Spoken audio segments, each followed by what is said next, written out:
Bonjour, bonsoir à tous chers abonnés de JKTV News. JKTV News de Macam. JKTV News est toujours l'écolo.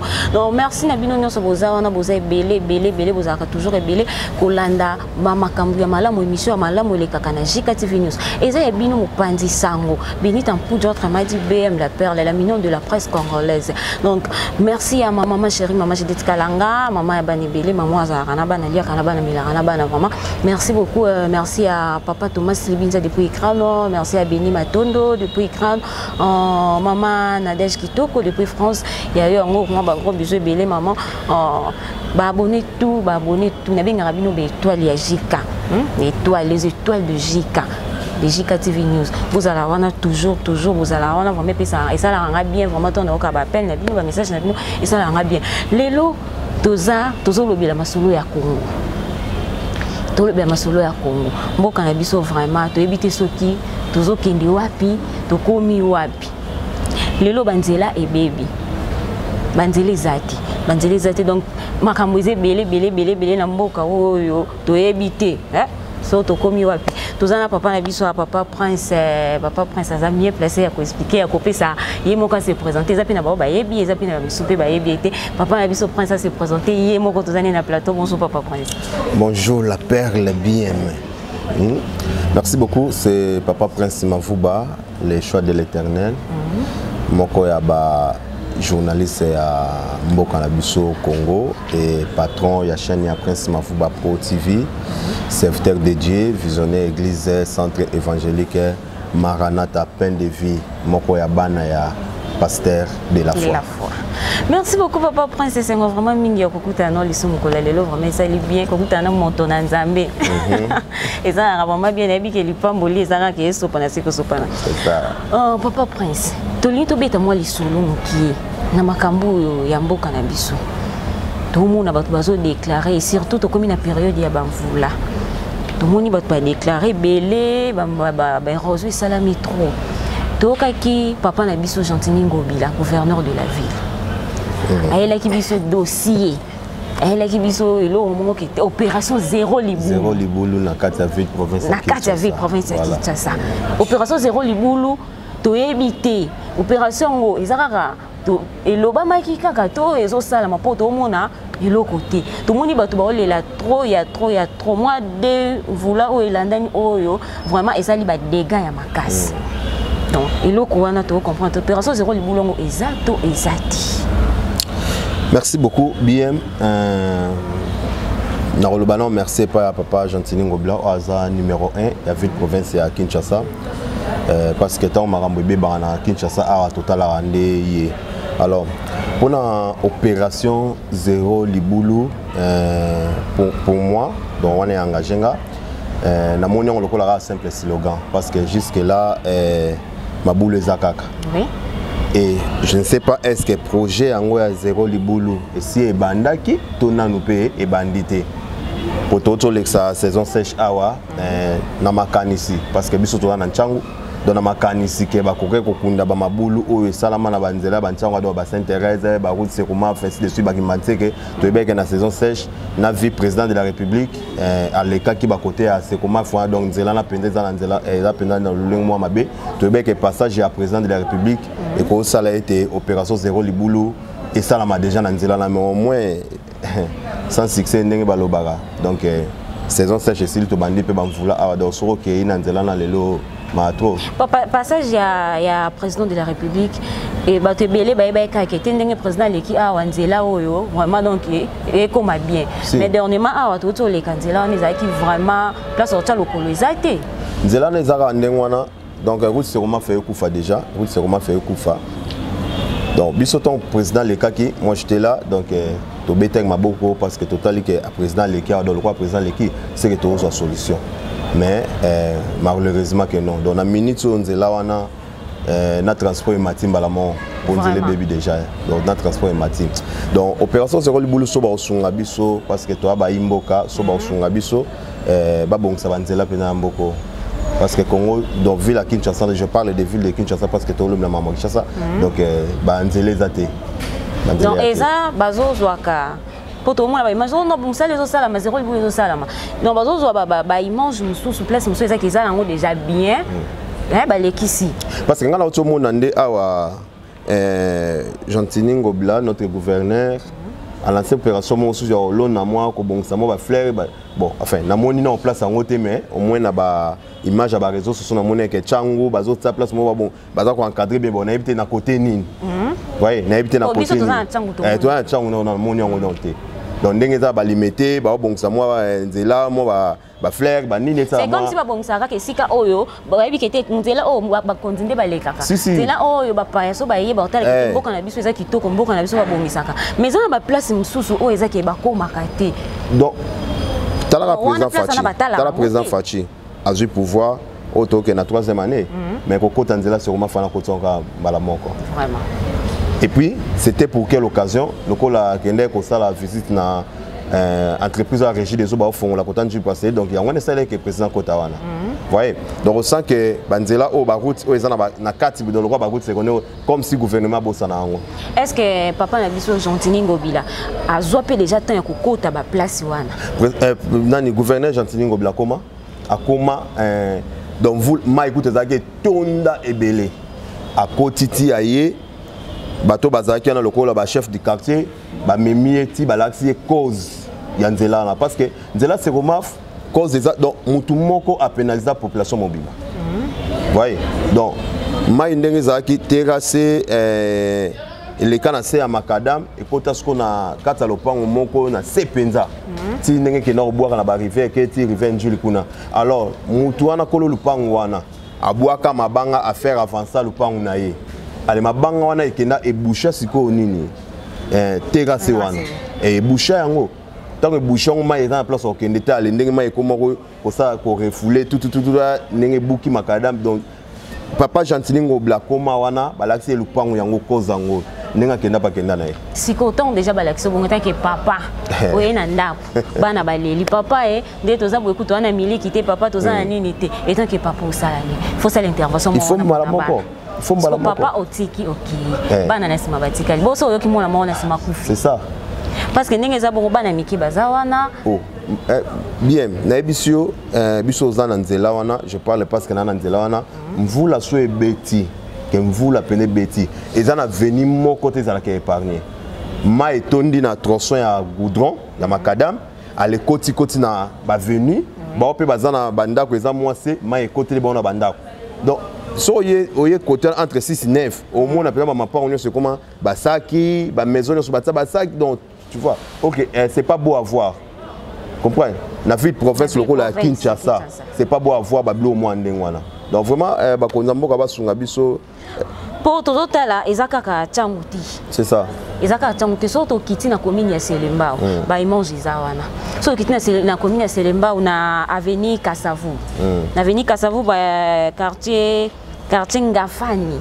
bazolela kuna ya kosaka so dali mama na érosion moko izawana bazolela gouverneur de la ville papa Gentini Ngobila papa Gentini Ngobila bana baolela bazana bana ya miki so tali érosion wana na kenenga moko na isalinga somo na ki vertige na okokate non na moni ndi apet ndenga na okweya c'est ça sko babiloko ya bongo est-ce que papa na biso Gentini Ngobila azomona ngoto azomona te ayoka na kolela ya peuple congolais bon je dirais ceci au moni le gouverneur de ville de Kinshasa son excellence papa Gentini Ngobila peut-être azana azarata mususu na loba moi occasion à la télévision té mais au moins ezana bato au bazar lokola na ba bureau batala la télévision ainsi de suite là tam suba comme si la réper rapporter ezala malamu bato ba travailler lorsque boza autour ya mukonzi ezaka te kolia mboka mukonzi mais apeni kosunga mukonzi pourquoi bataka o yaza boye o bazana compartiment boye o baza boye o baza ba conseil tout ça en matière boye donc nyonso ataka pour mukonzi ko zala mota tala boîte non donc il faut battre bazala o bazaka ba osunga yepe non bon baza wana ezaki azwi na embongo aye te père basala ki boye tout ça comme mukonzi ko comme mama yo moko posa nini Hollande esinga molande siko mabela wana mingi Tout ok, tout ça ni moi mouké. Ça peut tout le bien mingi na ba bourgmestre ba komi. C'est ça. Ba bourgmestre ba komi. Tom so mona ici quand na bourgmestre ayebi ku te ako atikala okomate. Bourgmestre ya komi ba yebi yoti. Mais biso na bourgmestre ya komi na Njil Abdul ye au moins papa wana bon enfin auto kunda ba mabulu za na boulevard Lwemba auto kunda kuna mabulu chaque samedi le message question à Kitara Salongo mone azaba kota dokolo alati casse poussière ateni ni casque na mutu donc aosa musala mais aosa musala yango azana limite à limiter ako kuna mabulu nyoste et puis mabulu akundaki mabanga ka babwaki mais OK nzela ya chaussée et c'est ngaka mabanga te il faut battre na bien battre goudron tout ça donc voilà pour mabanga so botika ata mabanga bonya tsango bien mais lobi lobesani libanga moko moko bando longo zokime comprendre dernièrement nani honorable Makele Nzinga Jolino avenue moko ezana 6 kuna na Likast soki makadame baby mitukanyo ce qui mela nzela wana mitukanyo ce qui mandela parce que ça la libulu makasi nelanga ba jeune kaka basangani ba komisango moi lichera mo donc lichera nini place à foule ba boaki ba matiti wana ti batie zelo après honorable Makele Nzinga ye abwaki mabanga parce que loko les zwaki avenue Mombate ka parti o etumuka tant vous les bêtis loko la côté ni mati côté simana se toni non et puis si sous passe donc bato bazolela partout non et en autre ko singa to ko lobalikam o ya zéro libulu o mama papa Gentini Ngobila a télé maintenant pour na likamba zéro libulu to moni na selemba wana to bisi sola venir kasavu wana vraiment eza somo non papa Gentini Ngobila soko sali loko te pona esika wana to ko population elimo bato ba okufa Toroka bibembe. To tambola, partout to tambola, total na masina. So to wana selemba kana matoko to zongi so na masina na avenir abattoir. Ba image eza na bomo na ba bo binomo bomo na ba image. Donc otala ke partout bato bazo lela. Bato bazo lela. C'est comme si mboka ngo mais ebité so to lo bandeni po e komika so bolobi likambu boye. Moi était moi été au kaka o tant ka to bima abo ba récupérer or que tozo lo beza pona bien ya mboka na biso tozo lo ba pona lo kumu ya mboka na biso c'est ça eza ba pa ya o ba yaka toza ba congolais to botin ba congolais to kola ba congolais to tika ba congolais même ata to voyager to kena ba mboka monde comme le lomutakei azui moi nationalité mais non ba lo ba ke aza français mais d'origine congolais donc ça dit to zaka ba congolais donc to lo ba par rapport ya mboka Congo. Voyez, tout le monde par rapport à Mboka Congo. Ndaku soka na désagrément, bana so ba remarquer ba ko vendre sa papa. Papa ndaku boye koto boye papa télévision ekufi papa moi télécommande bungi papa donc voilà. Donc bana ba déclarer loko la bana na katanda. De même biso ba papa na biso za loko ba konzo baza liboso na biso. Donc lorsque tout le monde les choses ne marchent pas, toujours moi occasion à voyager pe. Il y a aucun moment ba bisika mo ko kompi ah ville à Kinshasa et ko mata boité. Vraiment. Donc pour on a boya na pi batala pi ki a ti to tika Congo kala Congo vraiment ça va Congo ça va ke bato ba yebo batalika non mboko ngeza ka mutani bana ba yeke na na poso zonga suna mboka na kati pour ani no tala ke so na ke ta place ngo a des fois na j'ai honte na za sauter le mwesam na mboka hotel nzamilanga o boy ba pa tombo ye zandenge nini donc uka moi soni moko boy donc ndrinda kuno do soni pena pona ba pa so ba yeba moni biloko yo donc voyez. Donc Congo moi ba désagrémé belé o ba konzi fu ba sunga biso nango ba konzi ba biso tozaka wana pona kolobela tozana pona olobela parce que bango ndengo utoloba ake ba konzi tant so mona zana temps ya kolanda te mais azana bato ezana ke ba pesa ke ba information parce que biso tant toloba bongo e comme ba misusu ke te lokola lobi boya lo a toucher point koto boy tika to zeleka katanga aussi saka émission ba moto récupérer parce que ça tozo sunga bino nde ba to sunga bino ba konzi po oyeba ki te peut-être ba ki ba pesa ke information mo ya bien te o comprendre que te place ba conseil kinga funga mona lukana lande afuna sa bona sala bo donc eloko wana vraiment ba lukela biso na ba place ba konzi ba ko komate biso ta mususu na caméra na biso ko luka to ko koma wana tozo mona makambo ezebele ba mabulu ezebele osakana te donc masina bazolela selemba bazolela partout bazolela so tozwi nzela ya site verte uti rond-point ngaba bozo kende ipen na cité verte wana libulu wana ezalaka ya mukie ezalaka mukie mais so moni libulu wana de komi komi okota nzela ya kati ekoti cité verte kati arrive maliboso pour akim libulu wana eza nzela ba remorque elekaka mituka minene elekaka nyonso eleka wana nzela ezala neza moko so toke senini ipeni wana tokende nzela selemba libulu esalama wana libulu wana esalama soki mvula kaka ebeti awa donc otya lokolo te tozokende wa Papa Gentini Ngobila sunga biso na opération Zéro Libulu c'est un père responsable, c'est un papa responsable à sunga biso na opération Zéro Libulu afin que ville province à Kinshasa mabulu ya la te bami to ke koma soroza na route principale dans na boulevard on y a ti pendo okende bien mais so kotika bakati sili comme réduction donc heureusement ba automatique et comme epemisa moi mokeli ko la gauche so ke nanzela aéroport na bande à retour boy au centre ville donc il faut si c'est aéroport moi tronçon na olongo aéroport tokoma kingasa na suka espace wana ezana libulu mo esalama wana kala libulu wana libulu les a très dangereux donc so côté wana brisque na mbangu pine fait panzana so po kimia mo brisque boko balu to kenda aéroport boko baluka donc ça dit bato bazada ba message nzela ndeti ngana yebada ke so na leka aéroport na oya na yebada ke libulu mo ezali boso koto dona kimida ngambo OK libulu ba ko bamba ngope puisa na muke non eloko wana to sungana eza mboka biso so biso to lingi mboka na biso te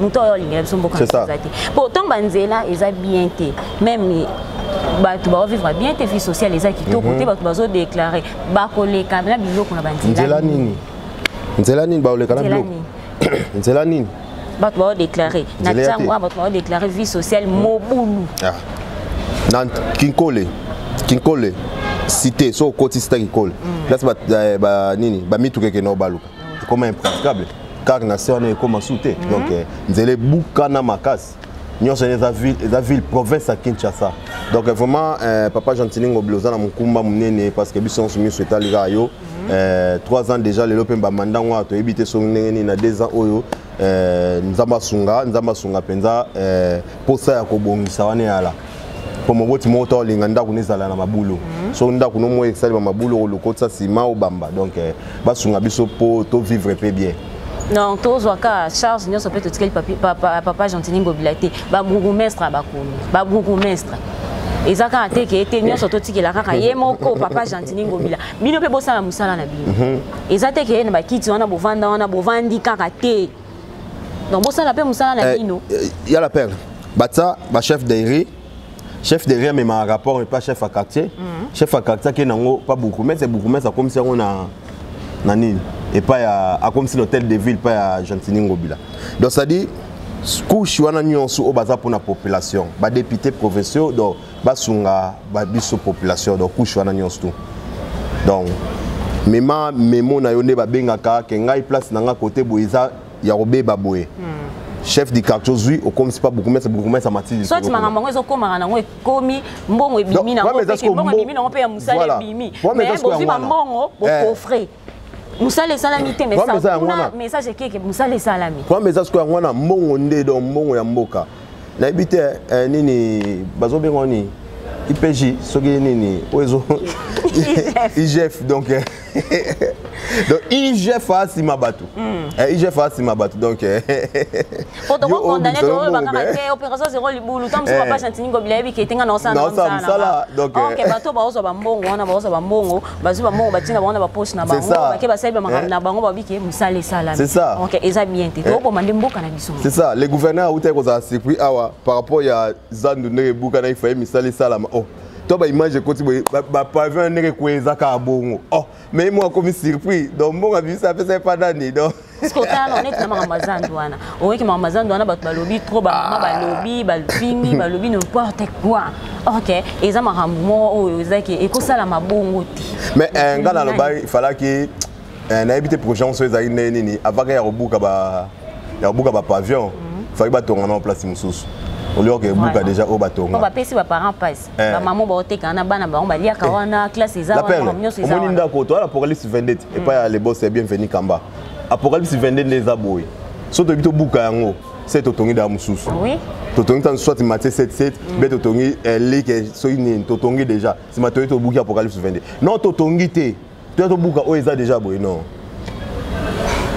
Non. Vraiment. Non, to lo belaraka makambu ya mboka na biso. Tozaka ande na posa mboka na biso e mata. Mboka na biso pe ezala pe muta uti libanda bazo sepena ke na vanda na Congo. Ke muta za na Congo na bae Congo na kende libanda. Mboka na emo me. Tala juba ota avion ya ofele batonka awa bat ba okufa pona o mata.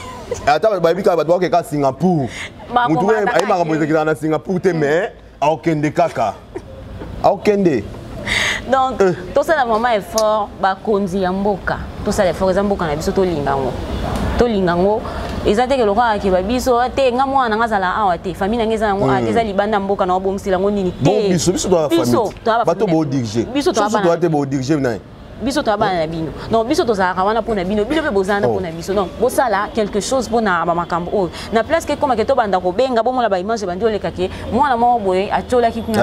Bato kuna bakufa ki. Ndako na kuna ekoya ki. Donc biso to yana ngo pe to la ki si ale. To bimaka awa. Bosimbe biso. Kwa komi boye lelo ndeko na biso lite ya kanda aza wapi. Lite ya kanda zana parquet ya matete wana en passant donc to rôle bango en passant parce que azape moko ya ba youtubeur. Oui. Donc passer lite ya kanda héritier donc Aimé Marcel héritier lite ya kanda mon petit que j'aime beaucoup. Lobby. D'abord le lundi ezaki des jours il fallait bima. Lundi wana bazeli nani Boubou Yondela donc plaignant bazeli na 10h a été ayobima 19h Boubou Yondela 19h babandi procès wana ti 22h bakati procès je ne sais pas bakata ndenge nini tout ça est-ce que les kaneni basengani ba pardon tout donc je ne sais pas mais ils avaient prévu ce que le théâtre kanefa bima alors le juge a question le big non le quoi ils a déjà 22h moyen otikaye ezate totikaye lobby dans notre émission moko chemin des artistes donc Miss Anek comme Tassaliango l'émission là ndenge ezaki o leka bongo en communication na évangéliste Kosi Azalibanda grande série ya moi salité à Kanda na Chypre donc en communication na bango et puis na moi salité à Kanda na quatre émissions on a intervenir donc on a ezaki déjà émission ça à 17h c'était prévu à 13h ma bimé kate donc les lots que toi on information test kabima ki toi bima kite voyez pour ba miso babi ke ezakaka ki mutema mabe bazo fina ekaka boye makambo eze bebe or kezango likamote ke okoma kuma mututi bongo population zo na ndengene population zo na ndengene bo bato ba déclarer comment bakoya bazo mutu bongo ni mandat d'amener l'autre parce que ba kena eza normal te quand même donc population zo déclarer na ndengene na droit de l'homme il faut ça tout ça mboka mo droit de l'homme ah bon biso droit de l'homme ya la Colobin, mais en exécution, donc il faut apprendre en exercice comme c'est ça. Mais tout le monde a besoin. Pour jamais bakoya bazui mutu kamba mo bazui bakene. Ni lo remonter donc mandat d'amener té convocation té ni invitation mo côté mo. Donc on est kena le enlèvement. Oui. Ça mal quoi enlèvement. Selon les solons de Toyoka qui parce que bazula na bar so bablo mo bon. Attends na bar.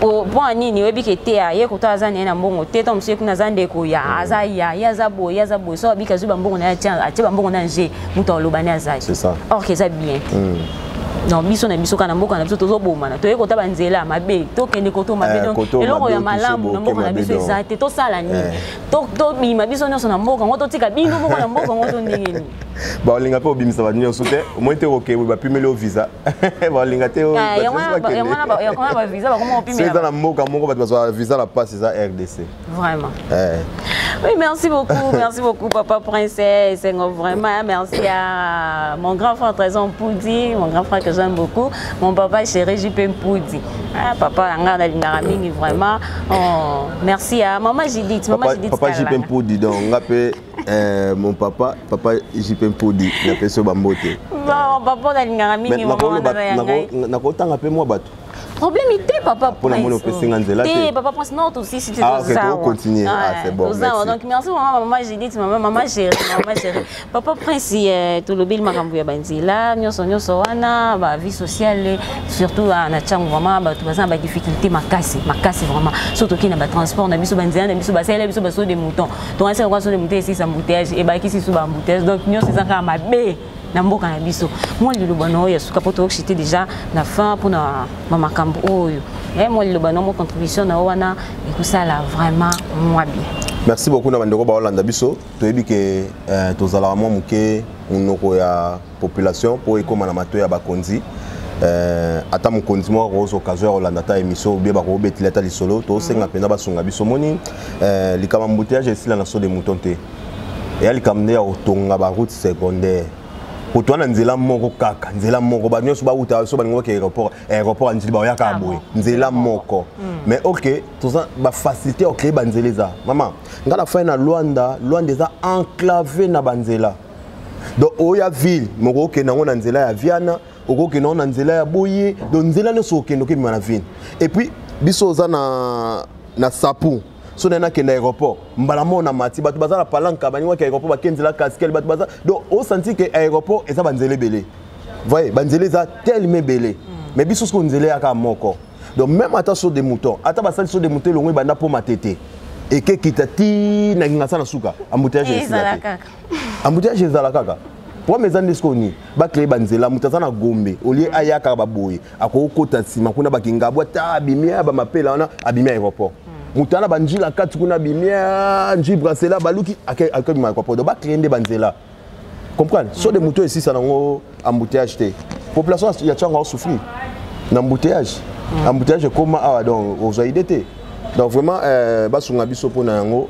basunga biso to bona biso to déborder pour comme so ndengeni donc to lo bana biso eza na nzela donc basunga biso pona yango ba konzango ba bima ba voyage ba mboke belé to boité pour to za na banzele belé ma embouteillage ya la paix bangola on peut to za peine ba embouteillage kuna mais au moins banzele zaka ebelé et facilité ma belé donc voilà et belé ya koloba pa ba konzezali des agréments isolés à la ville province à Kinshasa donc on a assis prochainement peut-être au beta ba solo surtout bana moto pe photo lobila maman donc prochainement peut-être donc n'invité son Europe ça na ba mbote problème ité pe sa mbote ba mbote merci beaucoup na bandonyo so bolandi biso un grand merci à mon grand frère propre mon sang grand frère Prince Mavuba donc honorable Roliumba Mbala maman Metabel joyeux anniversaire encore plus pour na 30 ans au kokisi à mariage donc 35 fruits et ça la représente bien mon grand frère propre honorable Roliumba merci na maman Evelyne Tumu merci na papa mon père évangéliste Jean-Paul Mayata pasteur de la foi un grand merci à vous et pourquoi pas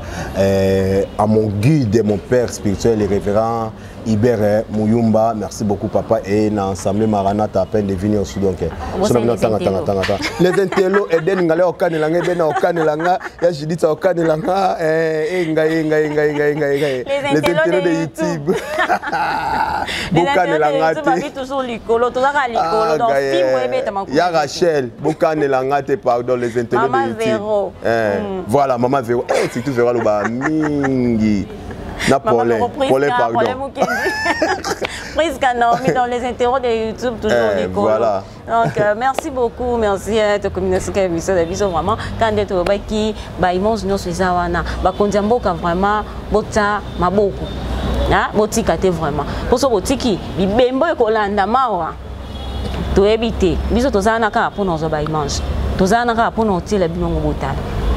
Non, vous s'abonnez massivement. Babi Cheneza Kamon, quand j'ai KTV News, vous s'abonnez massivement. On a fait merci. Bambote belé, na ba onyo so balinganga, na ba balinganga tinga, na linganga nga kabino. Na linga bino mama kas. On a fait mbote na bébé Marina, bébé Miradi, à ma grande sœur Karine Mulundu, maman la Blanche Simon, avec qui famille Mumbana Kitoko. Maman na kitoko moko wapi. Donc merci à famille Mundele depuis Cité Badadinga, Francis Mundele, Aurélia Mundele, Marina Miradi. Ah ba bébé mo ya bien ba bébé ba mbuyanga. Vraiment et ça là nga bien temps de mona bango. Famille Kiki la mobimba vraiment la lélève bino ya trop. Merci ingénieur junior muto atika caméra na défaut. Ingénieur junior atika caméra na défaut mais c'est plus licencié. Donc il y a peut-être bon mon BM boy. Ingénieur junior merci. Non mon longo la nga dans la batterie. Héros dans l'ombre so za poso mon ingénieur junior so talika longo na dans la batterie donc. C'est plus licencié. Ma boko trépied. Il y a nga na tika caméra na défaut. Donc ça peine ingénieur junior mobulu mabe vraiment ils a makasi. Ba kondi botel biso likambo. Tozo ngaka wana botel biso likambo tozana poto loba poto comme c'est bien information. Peut-être que ba yela rabino ba faux information. O ba yela rabino yango te. Botala banzela ndenge baby. Botala batunde bazo déclarer. Bozela ka teke tokende toke kunda. O tozi charge wana ki elo ka batu bakufa ki érosion ne bomaki batu. To ye awa poto sa nini toza charge to kunda matanga. To sa boite to na posa ko kunda to zande na posa bobongisela biso ndemboka. oh tout ça on pour ça et on va pour me somboka ba oh nyonso balinganga ba fan tout ba oh nyonso balinganga la mignon de la presse congolaise. La mignon de la presse congolaise le 12 octobre. Et ça mukolo ya mbota manayi. Et ça langa vraiment bien makasi ba appel na bino ba message na bino. Quand des à la ratine des cartes ça la vraiment bien makasi ba oh nyonso balinganga ngai. Le 12 octobre on va sanate et ça jour ya mbota manangai. Merci beaucoup tokutani na prochain numéro. Au revoir.